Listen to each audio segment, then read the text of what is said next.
When the market goes up and down, you might feel a little anxious or have questions. Where do you stand? Are you protected? Do you need to do anything differently? This is Fidelity's Money Unscripted with certified financial planner Ryan Victorin and me, Allie Donnelly. Today, we're talking market volatility and what to ask your advisor. Ryan, what's the biggest question you get during market fluctuations? Yeah, Allie, by far it is, am I going to be okay? And am I still on track for my goals? And what do you say to that question, especially when things are emotional? Well, I would say two things. So first of all, let's just take a breath, okay? That's the first one. But the second one is let's revisit the plan we had going into this volatility.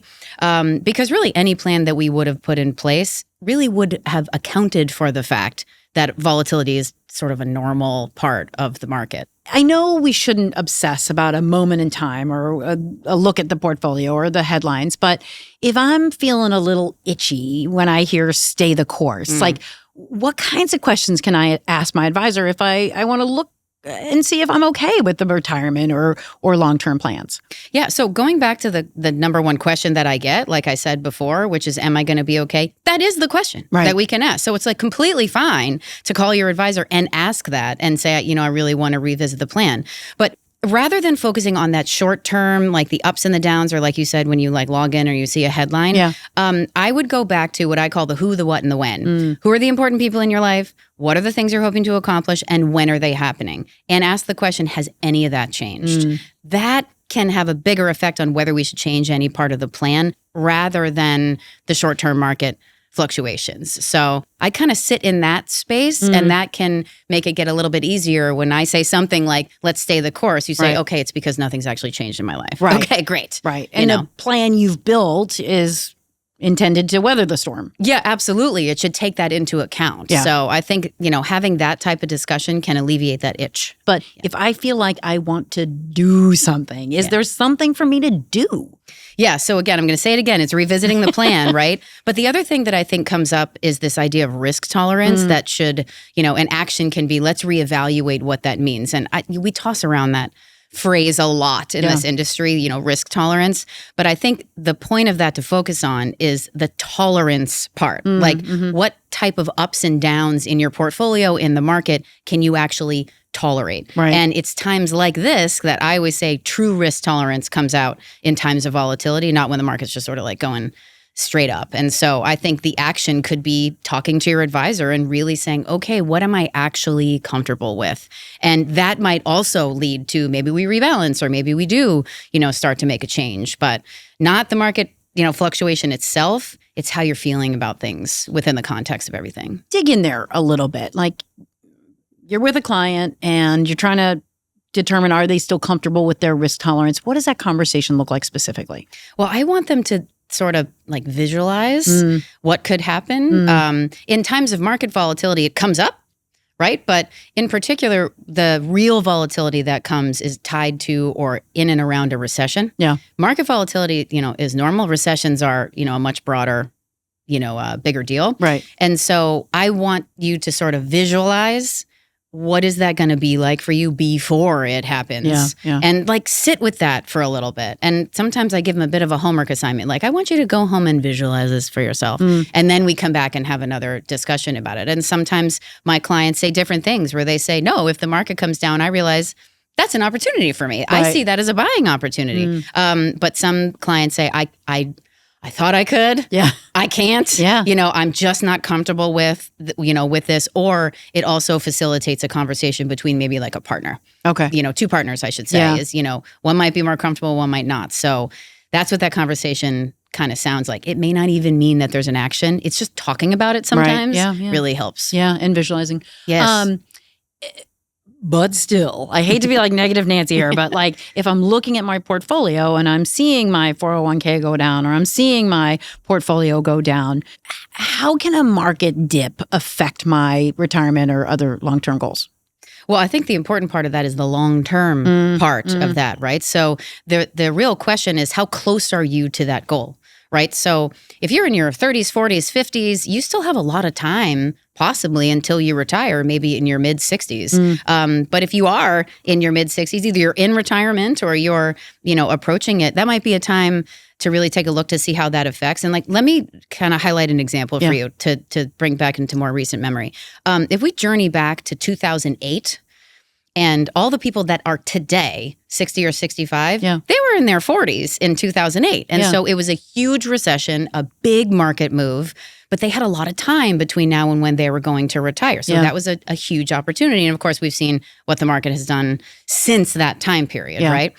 Fast forward to now for that same group of people who, like I said, are in their 60s and maybe 65, they might be in or really close to their retirement. So they would be reevaluating things more so than someone who's in their 40s and 50s. But it's a different experience based on where you are. So it really depends on how far away you are from that long-term goal. Yeah.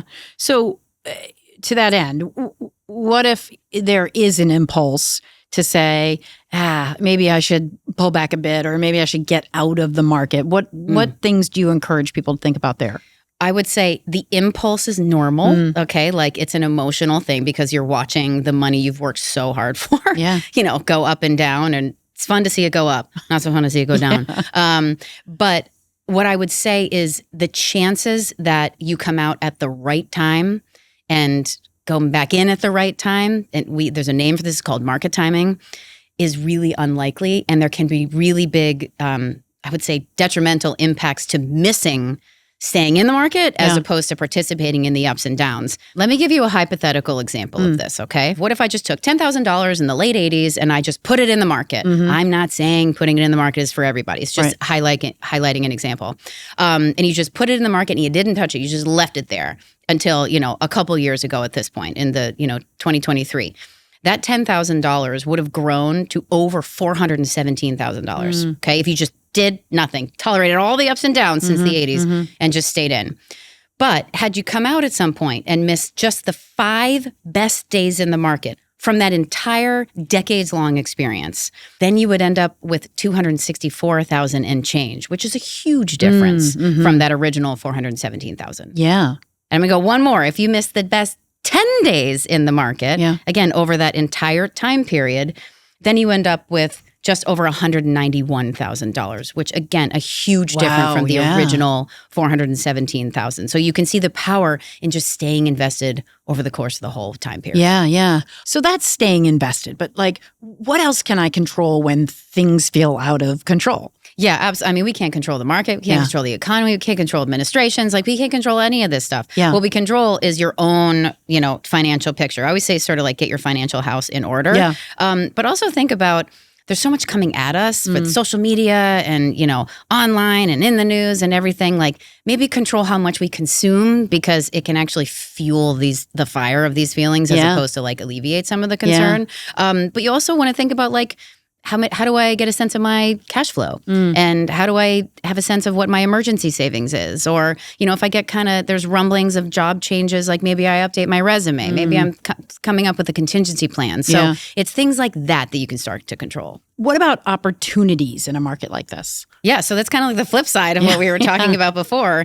Like I said, for the people who are in their 20s, 30s, 40s, and maybe they're just getting started, it absolutely is an opportunity. So what I would say for anybody in that kind of boat, or they feel really comfortable, with that type of experience, is make sure you don't just like pause because things are, volatile. Is there a plan for it? Like, are we going to take action when there's some sort of, opportunity that we see, some sort of market dip that could be a buying opportunity, that someone might interpret that. But also, I love to see things automated, right? Just like remove the, I feel like I should do this out of it, because our feelings tend to be counterintuitive to investing. And so just like have the paycheck, still put the money in the 401k, still save into your IRA, still save into your brokerage account. The opportunities to just keep moving through. Right. And so, but still revisiting the plan based on how, far away you are from your goals makes sense. Terrific. If people are leaving this conversation with some final takeaways, what do you want those to be? So definitely, I'm going to say revisit your plan. But I'm also going to say it is take that breath. Like, just let's calm down a little bit. I know it's hard, but the calmer we are, the better types of decisions that we make. Yeah. But call your advisor. Ask the questions. It's totally fine. That is literally what we're here for. And so it's okay to dig into am I still going to be okay? Am I still on track? Yeah. And sometimes, like you said, it's just that conversation that gives you peace of mind. Yes. Ryan, it's been really helpful. Thank you so much. Thanks for having me. For more on managing market volatility, head to our website. It's fidelity.com/moneyunscripted. We share ways to stay invested, strategies to help you protect what you have, and potential opportunities when markets are down. Thanks so much for watching or listening to Money Unscripted. It's your life. Get your money's worth.